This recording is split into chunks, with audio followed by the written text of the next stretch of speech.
আজকে ছিল রমজানের ৪ নম্বর রোজা। তাই আরকি একেবারে ভোরবেলায় উঠে মুখ হাত ধুয়ে ফ্রেশ হতে শুরু করলাম।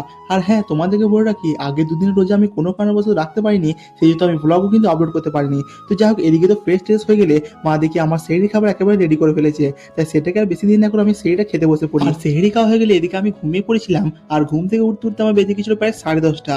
আর ঠিক তখনই কিন্তু মা সকালে আমার হাতে বাজারে থলি দিয়ে বলে আমাকে নাকি এখন চিকেন আনতে হবে। তাই আমি আমার চেতুরানীকে নিয়ে বেরিয়ে পড়ি একটি চিকেনের দোকানে এবং সেখান থেকে কিন্তু ১ কিলো চিকেন নিয়ে আসি। আর তারপর চিকেন আনতে আমার বেজে গেছিল প্রায় 12:30 মতো। একেবারে ফ্রেশ হয়ে চলে আসি জোহরের নামাজটা আদায় করার জন্যে। আর এদিকে জোহরের নামাজ পড়া হয়ে গেলে প্রায় বাড়ি আসতে আমার কিন্তু 3:30 বেজে গেছিল। আর তখনই কিন্তু আজকে আমার মনে পড়ে যায় আজকে ছিল এশিয়ার সঙ্গে ইংল্যান্ডের টি-20 খেলা। তাই আর কি বেশি দেরি না করে আমি কিন্তু খেলাটা দেখতে শুরু করে দিই। আর হ্যাঁ, তোমাদের উপরে খেলা কিন্তু ভালোই জমছিল।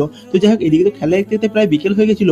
তাই আমি কিন্তু আমার হাতে দাঁতরা নিয়ে বাইরের দিকে চলে যাই। আর এদিকে দেখো খুব সুন্দর জায়গায় আমরা চলে আসি।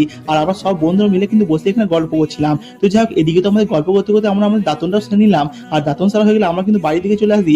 আর ফ্রেশ-ট্রেশ হয়ে একবার 5:30টার দিকে বসে পড়ি। মা দেখছি আমার জন্য ইফতারির ব্যবস্থা করে দিয়েছে।